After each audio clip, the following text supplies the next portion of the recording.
చలి పెరిగినప్పటి నుంచి ఇంట్లో నుంచి బయటికి వెళ్ళాలంటేనే భయమేస్తుంది నాకు. కొంచెం చల్లగాలి తగులుతేనే ఎక్కడో మూలన పడుకున్న మైగ్రేన్ తలనొప్పి బుసలు కొట్టుకుంటూ బయటకు వస్తుందని నా భయం. ఈ ఫ్లేవర్ కేక్ తీసుకొస్తే ఎక్కడ గొడవ పడతామో ఏమో అని నువ్వు వెంట తీసుకుపోయినాడు. నా బర్త్డే కోసం నేనే కేక్ తెచ్చుకోవడం చాలా వింత కదా. ఇక్కడికి వచ్చి చూసాక చీరలు కొనుక్కోవడానికి ఎలా కన్ఫ్యూజ్ పడతాను, కేక్ కొనుక్కోవడానికి కూడా అంతే కన్ఫ్యూజన్ లో ఉన్నాను. ఏది తీసుకోవాలి ఏంటి అని ఏమో కొన్ని పేర్లు చెప్పినాడు. నాకైతే ఆ పేర్లు కూడా ఇప్పుడు చెప్పడానికి గుర్తుకు లేవు. ఇదేదో బాగుంది, కొంచెం సింపుల్ గానే తీసుకొని వచ్చిన.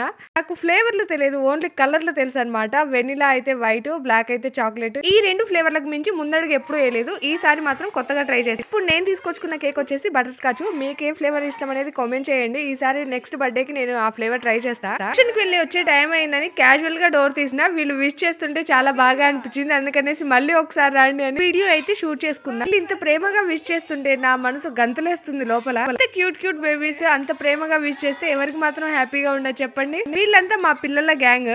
ఆ చిటిపొట్టి పిల్లల క్యూట్ క్యూట్ విషెస్ అయిపోయిన తర్వాత నేను బర్త్డే డెకరేషన్ ఎక్కడ చేయాలా అనే ఆలోచనలో పడిపోయినా. ఇంట్లో మూలలన్నీ వెతికిన తర్వాత నా మైండ్ బ్లైండ్ గా ఈ మూలను అయితే సెలెక్ట్ చేసుకుంది. మాత్రం డెకరేషన్ చేసిన అనేది నెక్స్ట్ వీడియోలో చూద్దాం. బాయ్.